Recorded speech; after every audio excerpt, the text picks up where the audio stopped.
Hey everyone, welcome to another session of the Mastermind Book Club. Here tonight we're reviewing another audio book that is very powerful. And in order to give you the name of this book, I'd like to introduce Taiwana Williams. Ty, take it away. Hey everyone, how you doing? The book that we are talking about is called The Art of Warfare by Michael Stevens. The part that I got, it was like two parts that I got that really stood out to me because of some incident that happened prior in my life. But that's kind of negative, and we're not going to go there. But it had a lot to do with the being questioned, like by the cops and stuff. So me personally, the word that stood out to me was gaslighting. And the way the author had explained it was that it's like creating an illusion for somebody and making them think that their reality is wrong just to suit the person that's making them believe that. So that the gaslighting is like, creating an illusion. And like with me, with the catfishing that he used in the story, I got that it was to inform people, like to make people think. Actually, it's like a form of entrapment. So almost like how social media uses certain things to entrap us to think a certain way so that they could sell us things. So I'm gonna sum it up like right there, and I'm gonna move it on to the next person. Thank you. Okay. Thank you, Ty. Very, very powerful message. Gina?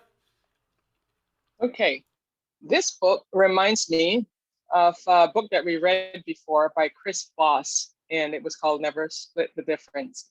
And what it's really saying to us is that psychological warfare happens all the time. I think some of the guys mentioned this earlier, and that whether we are aware of it or not, it's happening. And so it's good to be aware of it. So in case someone is using it against you, or you can also use it for your own advantage. But to be careful, because everything we can use for good or for ill, and we're the one who eventually decide whether this would be beneficial to us or not. So that's what I gathered from it.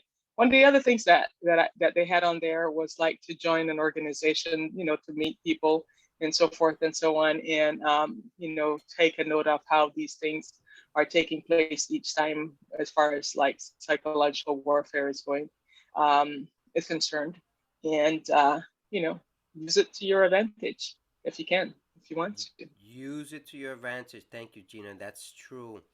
Sometimes we don't think that we have a vantage point, and we do, always do. Thank you, Charles. Hey, good evening, everyone.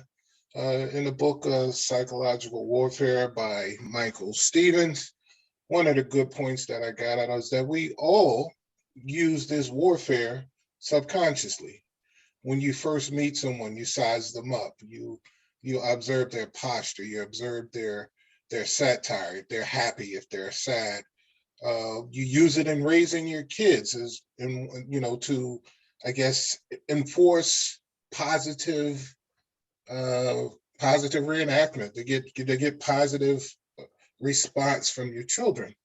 So we can use this mental warfare in a positive way. It doesn't always have to be negative, like palm reading, where people are sizing you up to get something out of you.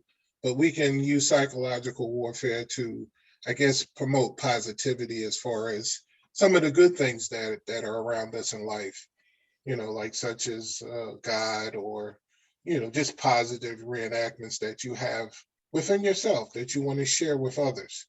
Now the sneaky thing is, though, depends on how you present it. You know, it can really take effect real quick. So if I have this picture a beautiful steak meal, if you eat meat and you love steak, and it has all the trimming with the mushrooms and the trimming, the basil, in the sauce, it sounds really good, doesn't it? If you like steak. Now, this great steak meal, I bring it to you on a trash can lid. It's not so appetizing. So a lot of this is cause and effect. So just be mindful that we're always being bombarded with psychological warfare, and it all depends on how you perceive it. And the best thing to do is to always stay positive. Thank you. Staying positive is always the best thing to do. Thank you, Charles. And what you just said is also powerful, just as Ty and Gina said. Martha, your turn. Unmute yourself. Can you unmute yourself, Martha? Okay. Sorry. Good evening, everyone. This book is a phenomenal book. It is, for me, it's like an art to fight without fight. Is to pay attention to the situations around you, and it's a learn it to defend yourself and get some techniques and some skill when you surround them to different people.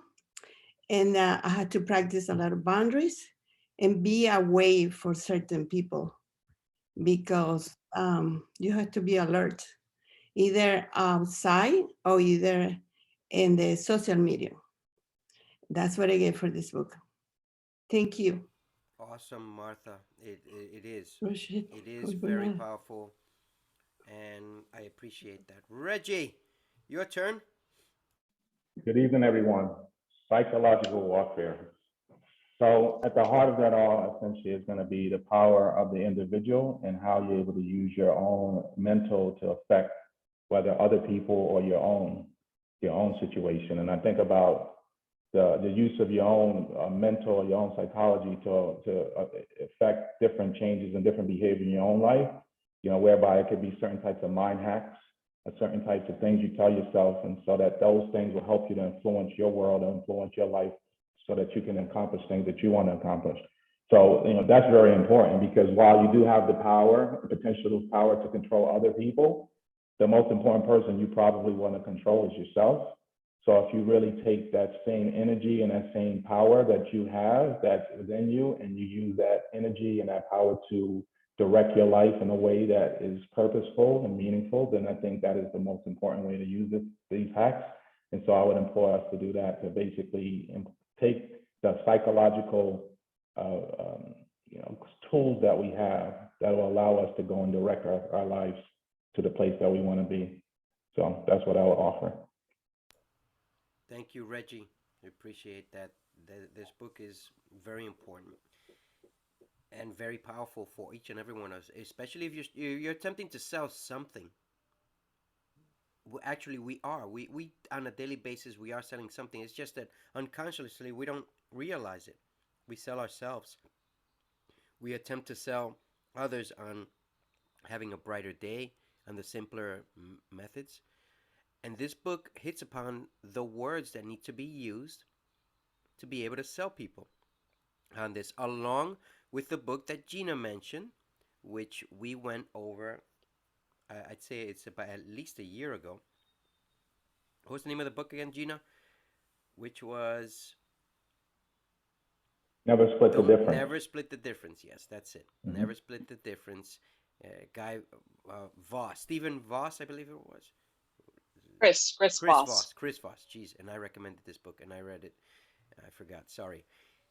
So this book hits upon these keywords. If you're attempting to sell something, you have to use true, proven, tested, special price, sale, and the real price. Just a few keywords.